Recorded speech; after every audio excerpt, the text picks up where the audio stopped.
created 467,000 jobs. But that's not all. We learned that job growth in November and December over last year was revised up by more than 700,000 jobs. On top of that, 400,000 jobs on top of the 400,000 that were previously reported. This morning's report caps off my first year as president. And over that period, our economy created 6.6 million jobs. 6.6 million jobs. You can't remember another year when so many people went to work in this country. There's a reason. It never happened. Take a look at the chart. You can look at the last, all the way back to President Reagan. Look how many jobs we've created in an average per month. This is, it's never happened before. And look, history's been made here. But it comes alongside the largest drop in unemployment rate in a single year on record. The largest reduction in childhood poverty ever recorded in a single year. And the strongest economic growth this country has seen in nearly 40 years. Historic economic progress. And I'm proud of the role the administration played in this economic plan has played in the recovery. You know, the rescue plan that Democrats passed to get the economy going again, the bipartisan infrastructure law that's starting to get underway rebuilding bridges, roads, highways, ports, airports, internet. There's so much more that we're doing as well. And my decision at the outset of our administration to buy American. It's always been the law, it was very seldom ever followed. Now it's a reality, not an empty promise. I made clear that when the federal government spends taxpayer dollars, we buy American products.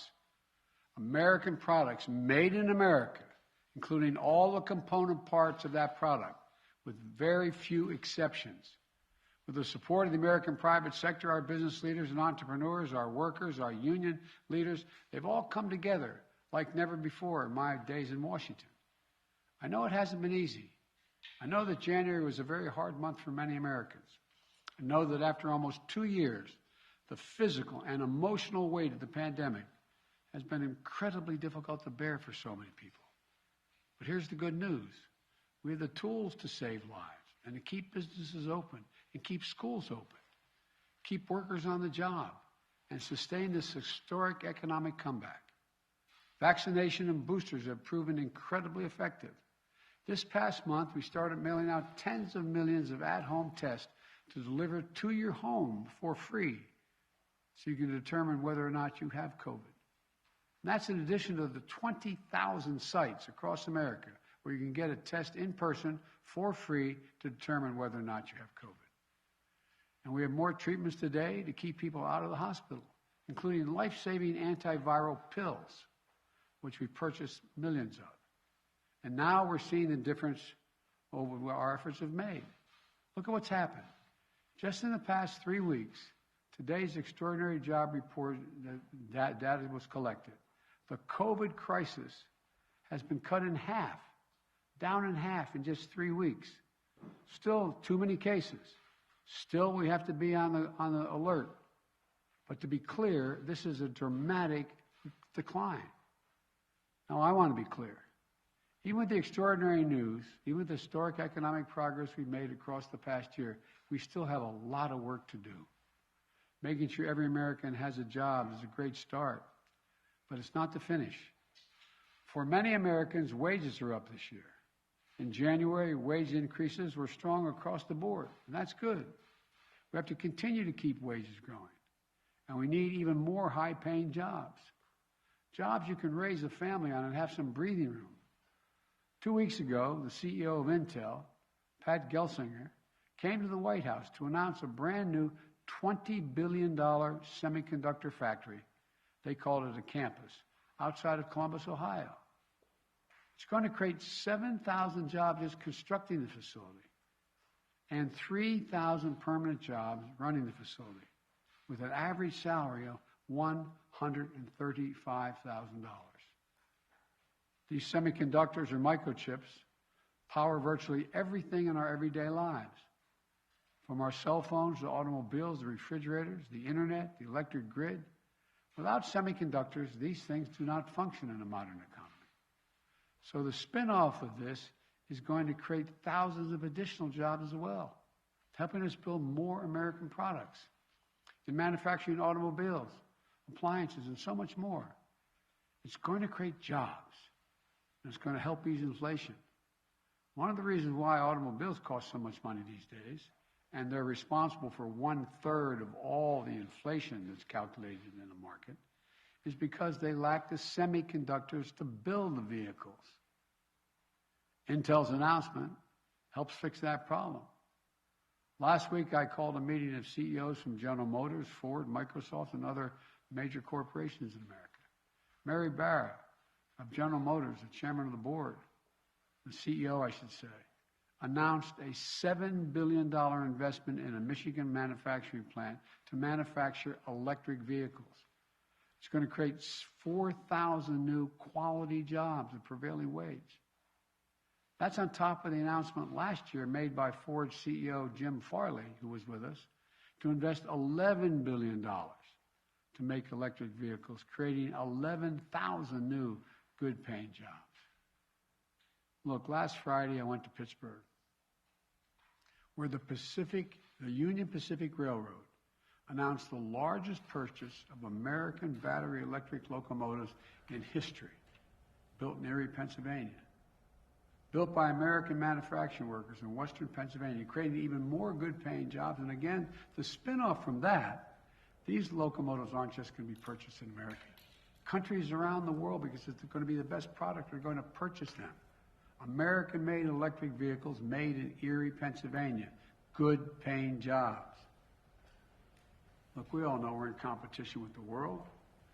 These announcements are the drumbeat of the job resurgence, unlike anything we've seen in our history. And it didn't happen by chance. It's a result of the economic plan I put into action on day one when I said it's going to be Buy America. I'm delighted to keep it going and expand what we've done, because we have a great opportunity ahead of us to further make progress beyond what we've already made. Look, the House of Representatives just passed a few minutes ago, just a bit before I walked over here, to provide $90 billion, over $90 billion for research and development, manufacturing, and all those elements of the supply chain needed to produce end products right here in America.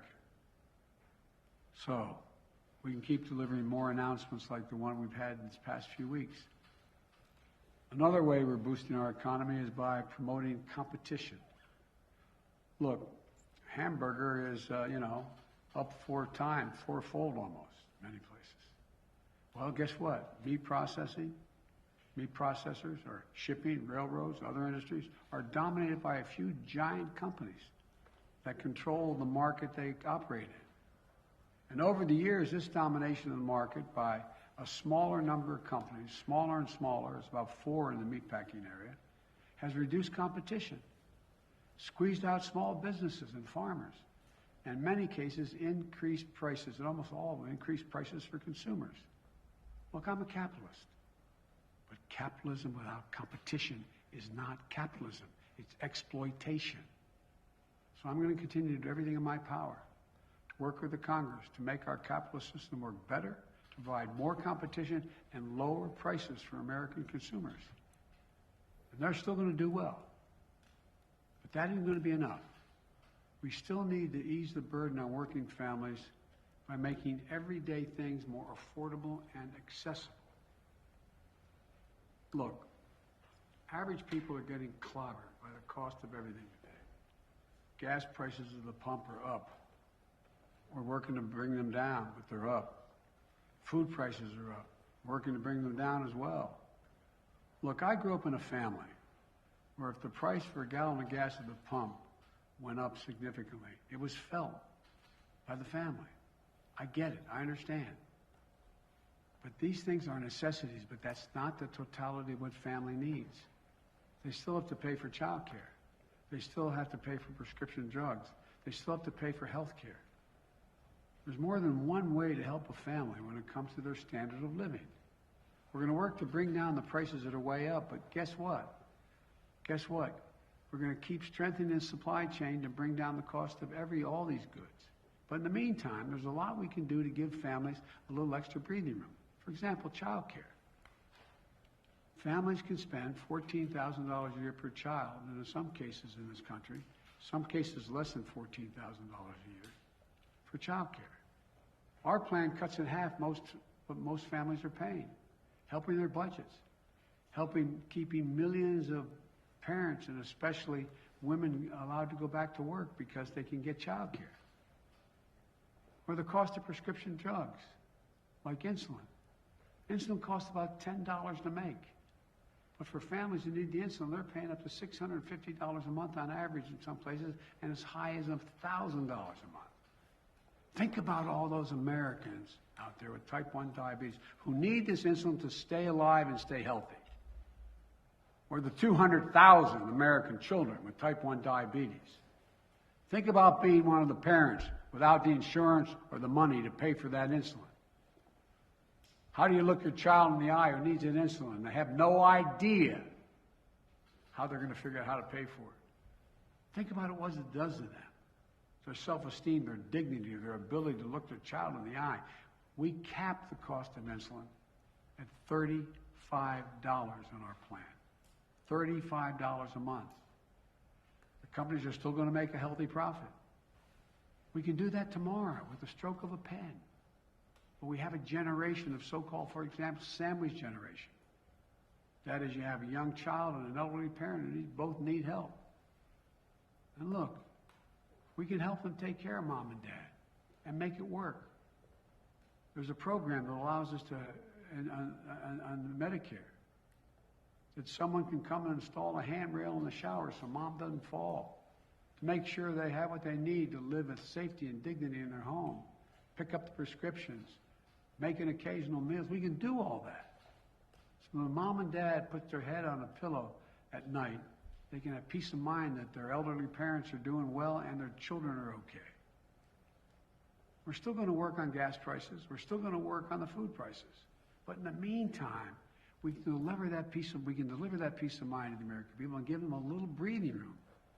And by the way, the proposals that I have out there, nobody earning less than $400,000 a year would pay a single additional penny in taxes. Not a single penny. And a lot of companies I've spoken to are willing to pay a little more in their corporate taxes and their personal taxes to see that happen. You've heard me say it 100 times. You got 55 companies of the Fortune 500 companies that paid zero tax the last couple of years. And they made over $400 billion. Look, if we can do this without increasing the deficit, actually we've reduced the deficit over $300 billion. And 17 Nobel laureates in economics came to me several months ago to say that this plan would not only not raise inflation, it would ease long-term inflationary pressures. Look, the bottom line is this. The United States is once again in a position to not only compete with the rest of the world, but out-compete the rest of the world once again.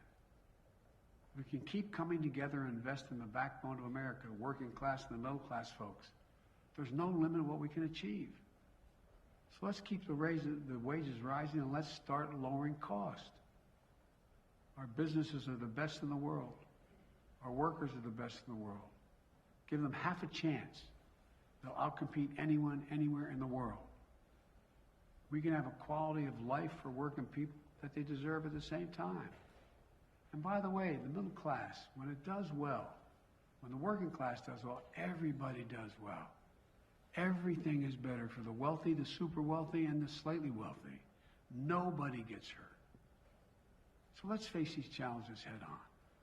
Let's keep building a better America. I want to thank you, and God bless you, and may God protect our troops. Thank you. Mr. President.